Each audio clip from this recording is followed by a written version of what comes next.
Allahu i madhëruar pasi tregoi profetit sallallahu alaihi wasallam për kundërshtimet e ehli kitabit në lidhje me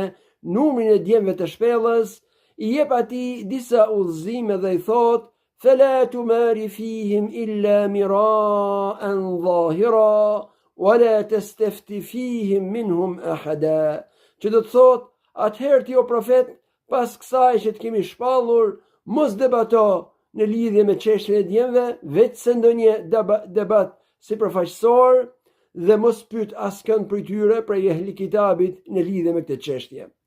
Sipas komentuesve të Kuranit, në këtë pjesë të ajetit janë përfshirë 3 dobi. E para prej tyre, ndalimi i debateve për çështje pa shumë vlerë, si çështja e numrit të djemve të shpellës, pasi historia e tyre në librin e Allahut është përmendur për të treguar vlerën e besimit të drejtë dhe gjithashtu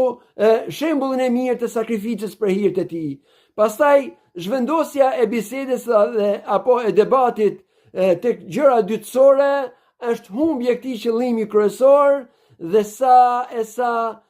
biseda apo debate ka humbur vlera atyre kur janë fokusuar të çështje dytësore pa ndonjë vlerë reale dhe pa ndonjë ndikim në një ngjarje apo në një debat, dhe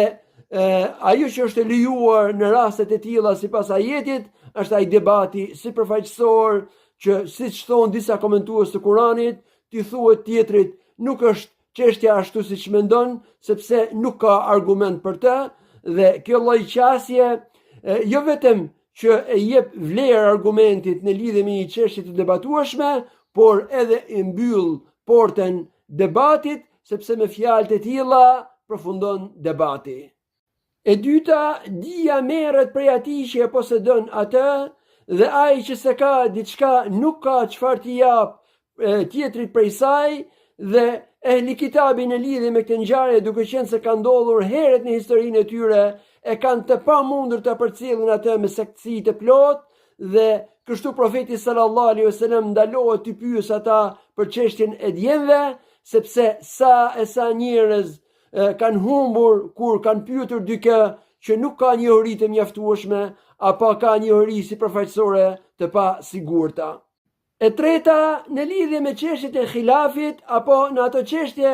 në të cilat njerëzit kanë mospajtime rreth tyre, është që të përmenden mendimet ekzistuese, pastaj të hidhen poshtë ato të pasaktat prej tyre, pastaj të sqarohet e sakta mes mendimeve, dhe së fundit të përmendet dobia apo fryti i khilafit dhe i mospajtimit në lidhje me një çështje të caktuar, që të mos zgjatet më tej debati. Dhe thot Sheikhul Islam Ibn Taymiyah, bazuar në këtë ngjarje dhe në udhëzimet e Allahut madhëruar rreth saj, se në këtë çështje Allahu madhëruar i dha si fillim profetit sallallahu alaihi wasallam mendimet e njerëzve, pastaj dobësoi 2 prej mendimeve,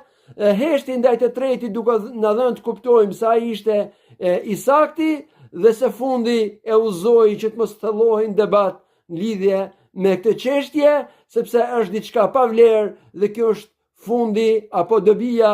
e fryti i khilafit që e bën të panevojshëm apo pa vlerë vazhdimin e debatit.